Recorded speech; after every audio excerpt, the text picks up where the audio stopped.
Solingen, the Blade City, center of the Bergisches cutlery industry. As industrialization spread through the last century, the Solingen knife-making trade split into specialized branches. One of them settled almost entirely in a single district.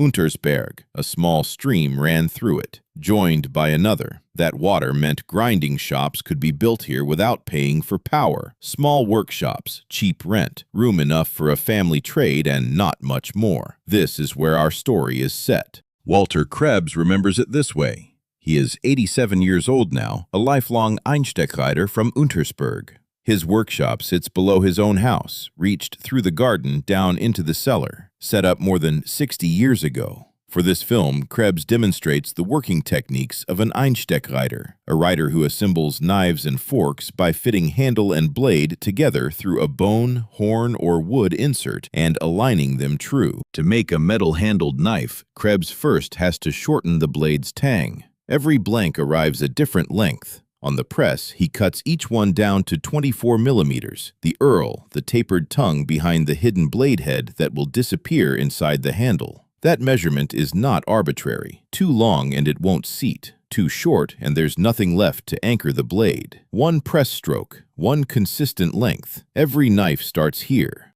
At the workbench by the window, Krebs fills the hollow metal handle halves with sand, only enough to add weight. Never so much that the handle stops moving freely. Too tight, and nothing else will fit inside it. Then, resin powder, scattered over the sand. Later, when the blade is set with molten lead, that resin will melt and form a dense seal between the sand and the lead, locking everything together. Once the powder is in, Krebs checks whether handle, blade, and blade head close without any gap. If they don't, he takes a file to the handle edge, the finishing file, worked by hand until the fit is exact. In the language of the trade, this whole process has a name, montieren, to mount. The knife goes onto a small gas burner to heat.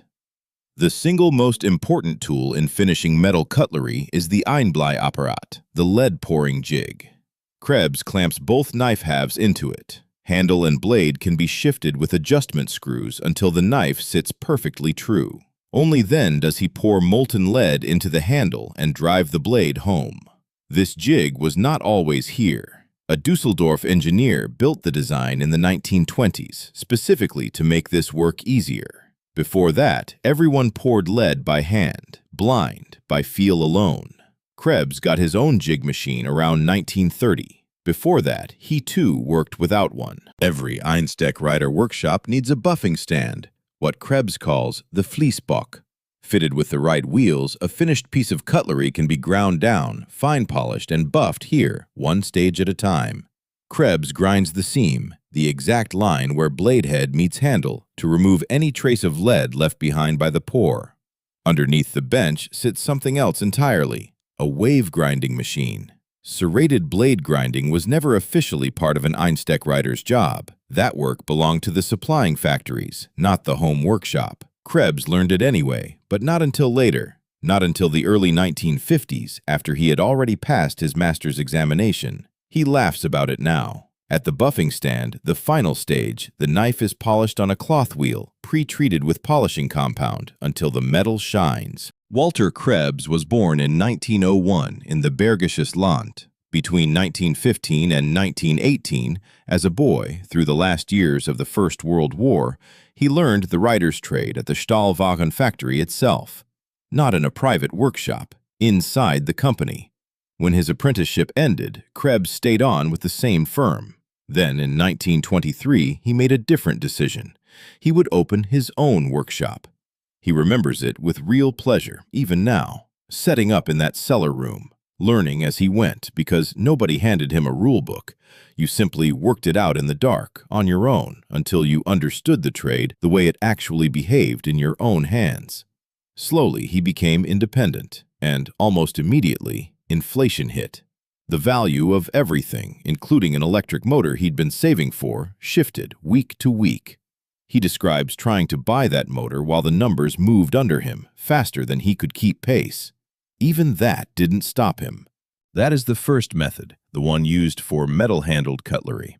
Sand, resin, and molten lead, Now Krebs shows a second. This time the handle is staghorn. Before the horn can take a metal band and cap, both ends have to be milled carefully, evenly, on the grinding wheel that carries a pre-milled tenon fitting. The metal cap is essential here. It finishes the handle properly, seals the open horn, gives it a clean edge. Without it, Krebs says, the piece simply isn't finished. It has to be there. Two techniques, two materials, the same underlying discipline. Measure, mill, fit, seal. Metal handles get lead and resin. Horn handles get milling, a felt wheel, and patience. After milling the tenon comes shaping, what Krebs calls formuleren.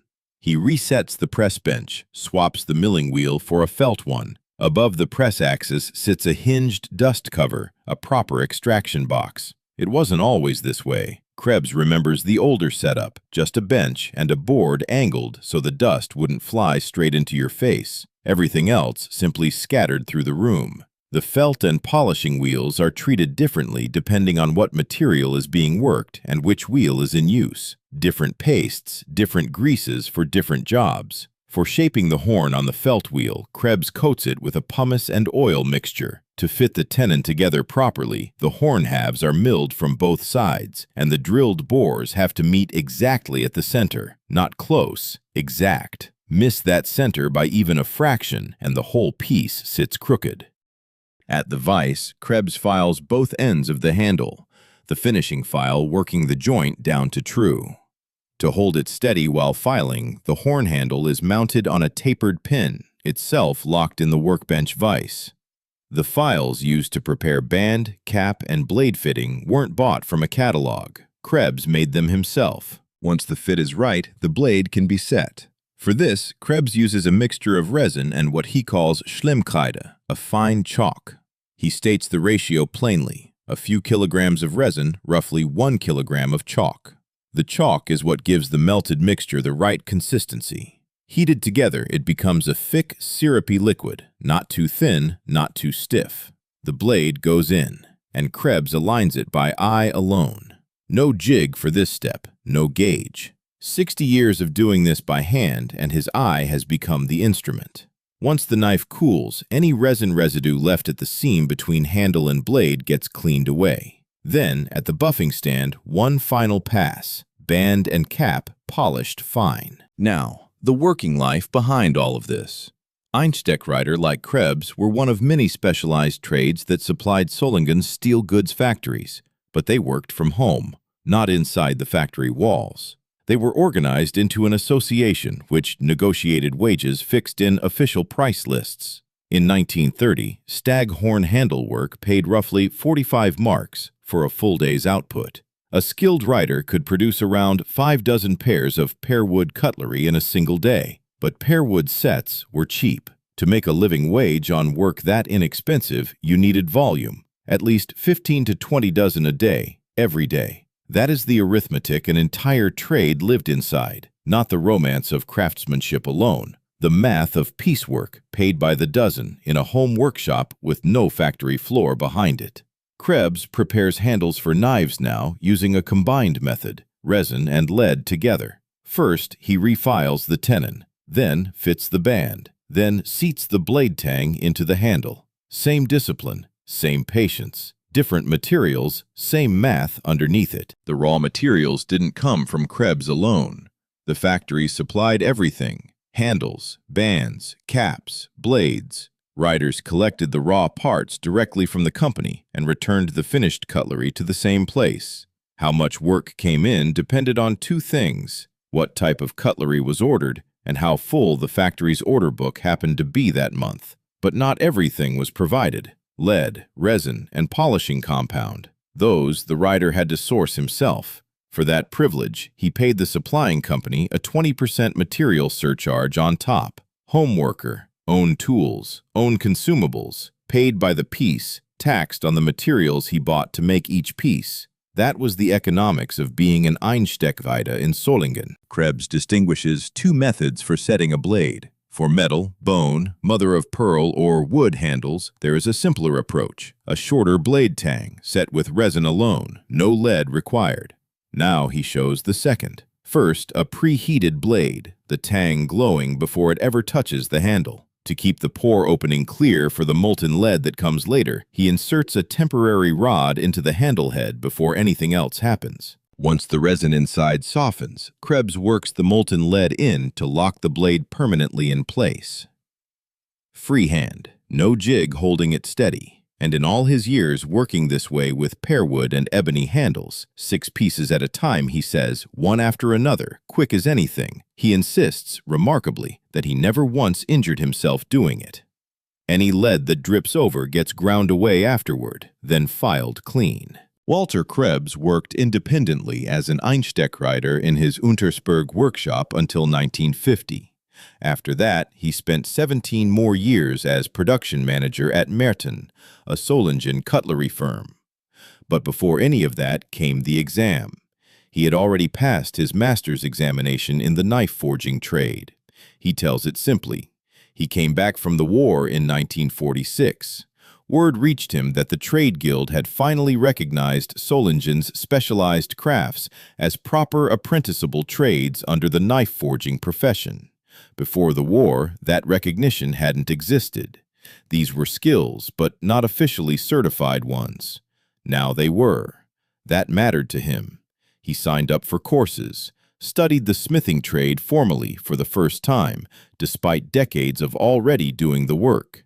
In 1949, he sat the master's examination and passed. He says it without much ceremony.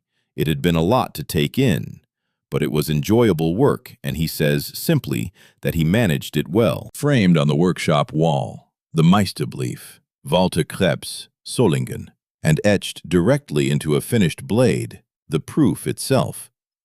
Meisterprüfung, W. Krebs, Solingen, 1949. 1949, the year everything he had already known how to do finally had a certificate behind it.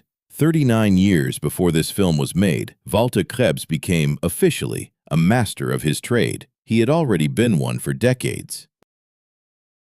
A finished knife, staghorn handle, resting in full view, a set of forks beside it, same handles, same hand. A set of serrated knives in a lined case. A carving set stamped simply, Walter Krebs, Solingen. Behind every piece in this case is the same sequence you have just watched. Tang shortened to 24 millimeters. Sand and resin, or horn and lead. A jig built in the 1920s, or 60 years of an eye trained to align a blade without one. An entire trade. Home workshops, piecework wages, a 20% material surcharge, 6 pairs a day, folded into objects that now sit quietly in a glass case. By 1988, when this film was made, Walter Krebs was 87 years old. He was very likely one of the last Einsteckwriters still able to show, in his own hands, exactly how it was done.